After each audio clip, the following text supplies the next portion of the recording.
ang ibig sabihin, ang alhamdulillah, ang lahat ng pagpupuri at pasasalamat ay tanging nauuko lamang sa Allah subhanahu wa ta'ala.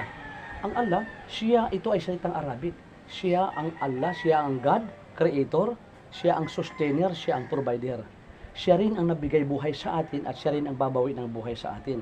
At ang Allah, siya ang taging hukom at hari sa araw ng paghuhukom. Ang Allah, siya ang Diyos, ang God, ang Panginoon ni Jesus, ni Birhen Maria, lahat ng mga propeta. Ito ay salitang Arabic ng ibig sabihin ay pansariling pangalan ng lumikha, Allah. Ngayon, nais kong ibahagi sa inyo, sino ba ang Allah? Ang Allah, siya ang lumikha ng kalangitan kalupaan. Nagbigay buhay sa atin, babawi ng buhay. Ang tanging hukom at hari sa araw ng paghuhukom.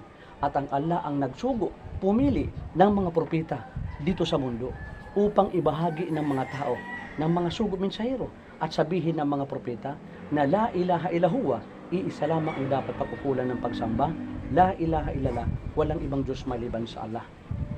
Sinabi ng propeta Muhammad sallallahu alaihi wasallam na ang sino mang magsabi ng la ilaha illallah, walang ibang Diyos maliban sa Allah, at inabutan ng kamatayan, makakaasa tayo sa awat habag ng Allah kung ito'y sasabihin mula sa kaibuturan ng iyong puso ang la ilaha illallah, walang ibang Diyos maliban sa Allah, inabutan tayo ng kamatayan, maninirahan tayo sa paraiso. Alalaong baga, ililigtas tayo sa impyernong apoy. Sinabi ito ng tagapaglikha ng Allah, walladina amanu wa amilus salihat, ulaika ashabul jannati hum fiha khalidun. And those who believe in the oneness of Allah, Islamic monotheism, and do righteous good deeds, they are dwellers of paradise. Narinig natin ang Islamic, ang Islam. Ang Islam, ito ay salitang Arabic nang ibig sabihin ay peace, kapayapaan, total submission and obedience to the will of God, Allah. Ang Islam, ito lamang po ang aprobado at perpektong relihiyon na binigay ng Diyos sa sangkatauhan. Anong sinabi ng Allah subhanahu wa ta'ala? Al-yawma akmaltu lakum dinakum wa atmamtu alaykum ni'mati wa raditu lakumul Islam madina. This day I have perfected your religion for you, completed my favor upon you, and have chosen Islam as your religion. Nilubos ng Diyos ng Allah ang kanyang paglingap sa atin, ibinigay sa atin ang Islam bilang ating relihiyon.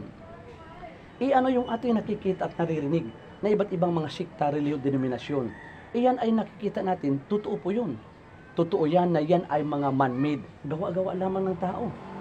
Ibig sabihin, yung Rizalista hinango sa pangalan ni Jose Rizal, Budismo hinango sa pangalan ni Buddha, Kristyanismo hinango sa pangalan ni Jesucristo. Pero sinabi ba ni Jesus ng mga propeta, ng mga sahaba, ng mga kasamahan, na gumawa tayo ng ibang relihiyon maliban sa Islam? Hindi nila ito gagawin, pagkat sinabi ng Allah subhanahu wa ta'ala, wa may yabtaghi ghayra al-islami dinan falani yuqbala minhu wa huwa fil akhirati minal khasirin. Those who seek other religion than Islam, those who seek religion other than Islam, it will never be accepted of him, and in the hereafter he will be one of the losers. Hindi ni ito gagawin ng mga propeta na gumawa sila ng mga relihiyon, sapagkat sino mang magnais maghanap ng ibang relihiyon maliban sa Islam, ito ay hindi tatanggapin mula sa kanya, at sa kabilang buhay siya ay kabilang sa mga talunan. Di po ba? Ibig sabihin, kapatid, kailangan tayo magdesisyon na ano ba ang ating gagawin dito sa mundo. Sinabi ng Allah subhanahu wa ta'ala, wa ma khalaqtul jinna wal insa illa liya'budun. Nilikha lamang tayo upang sambahin lamang ang tagapaglikha. Nilikha ang mga engkanto, yung hindi natin nakikita, at ang mga tao upang sambahin lamang ang nag-iisang tagapaglikha. Paano natin siya masasamba kung hindi natin siya kilala? So, sabi ko kanina, ang tagapaglikha ay ang Allah. Sino naman si Propeta Muhammad? Si Propeta Muhammad, siya ay huling propeta. Kung may naunang propeta, Adan, Abraham, David, Moises, Jesus Christ, si Propeta Muhammad ang huling sugo ng Diyos. Lahat ng mga propeta ay huwag tayong magtangi. Silang lahat ay ating igalang, irespeto, mahalin natin sila. Sapagkat sila ay mga itinakda, pinahintulot ng Diyos na sila ay pumunta sa mundo upang sabihin sa sangkatauhan na la ilaha illallah, walang ibang Diyos maliban sa Allah. Ngayon, kapatid, hindi natin alam ang mangyayari mamaya at bukas. Kahapon ay lumipas na. Mamaya bukas hindi natin alam ang mangyayari. Sinabi ng Allah subhanahu wa ta'ala, inna allaha indahu ilmus sati wa yunazzilul ghaiza wa ya'lamu ma fil arham wa ma tadri nafsun madha taksibu gada wa ma tadri nafsun bi ayyi ardin tamut inna allaha alimun khabir. Ang Allah lamang ang nagpapamalisbis ng mga ulan, ang Diyos. At ang Diyos, ang Allah lamang ang nakakaalam sa mga nasa sinapupunan ng mga ina. Walang sino mang mga tao. No person knows what he will earn tomorrow, and no person knows in what land he will die. Katotohanan, ang Diyos ang Allah, ang sukdol sa kapangyarihan, tigib ng karunungan. Hindi natin alam ang mangyayari. Paano ba tayo magkakaroon ng kasiguraduhan ng kaligtasan ng ating kaluluwa? Sapagkat may mga kababayan tayo na tumatawag sila sa mga rebulto, sa mga kahoy, mga larawan, tumatawag sa mga propeta, sa mga santo-santa. Hindi po ito dapat natin gawin. Sapagkat ang dapat natin hingian ng tulong kalinga, yung lumikha ng kalangitan kalupaan. Ang itinuro ng mga propeta na la ilaha illahuwa, iisa lamang ang dapat pagkukulan ng pagsamba. Tatawagin natin ang tagapaglikha, ang Allah.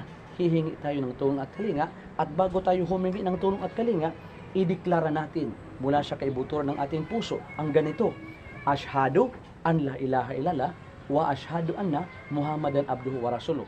Ako'y sumasaksi at naniniwala na walang ibang Diyos maliban sa Allah.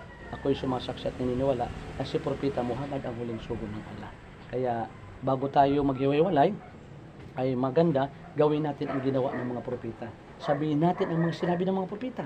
Silang lahat sumaksi, naniwala na walang ibang Diyos maliban sa Allah. Ganyan ang kanang kamay. Ganyan po. Sabihin natin, Ashhadu an la ilaha illallah wa ashhadu anna Muhammadan abduhu wa rasuluh. Ako'y sumasaksi at naniniwala na walang ibang Diyos na dapat sambahin maliban sa Allah. Ako'y sumasaksi at naniniwala na si Propeta Muhammad ay huling sugo ng Allah. Allahu Akbar. Ngayon, ang Allah ay dakila. Ngayon tayo ay magkakapanalig na. Magkakapanalig na tayo sa pananampalataya. Sa pananampalataya ni Jesus, ni Virgin Maria, ng mga propeta, ni Adan, ni Abraham. Lahat ng mga propeta ang magkakapanalig na tayo sa pananampalataya. At payo ko sa aking sarili at sa inyo ay mula ngayon ay sumunod na tayo sa kautusan ng Diyos ng Allah sa pamamagitan ng pagbabasa ng Quran. Ang Quran, ito ay kanyang maluwalhating salita, yung Quran. At inshallah, bibigyan ko kayo ng babasahin na Tagalog, pero may original na Arabic at mayroong translation na English at Tagalog. Ibibigay ko sa inyo. Assalamualaikum. Ang kapayapaan ng Allah ay sumaiyo. Assalamualaikum warahmatullahi wabarakatuh. Assalamualaikum warahmatullahi wabarakatuh. Sabihin mo, waalaikum musalam. Waalaikum musalam warahmatullah wabarakatuh. Ang ibig sabihin nun, ang kapayapaan ng Diyos ay sumaiyo. Assalamualaikum. At sumaiyo rin ang kapayapaan ng Diyos. Salitang Arabic yun. Yun ang salita ni Propeta Muhammad. At ang salita naman ni Jesus Christ, Aramaic. Ang kapayapaan din ay sumaiyo. Yun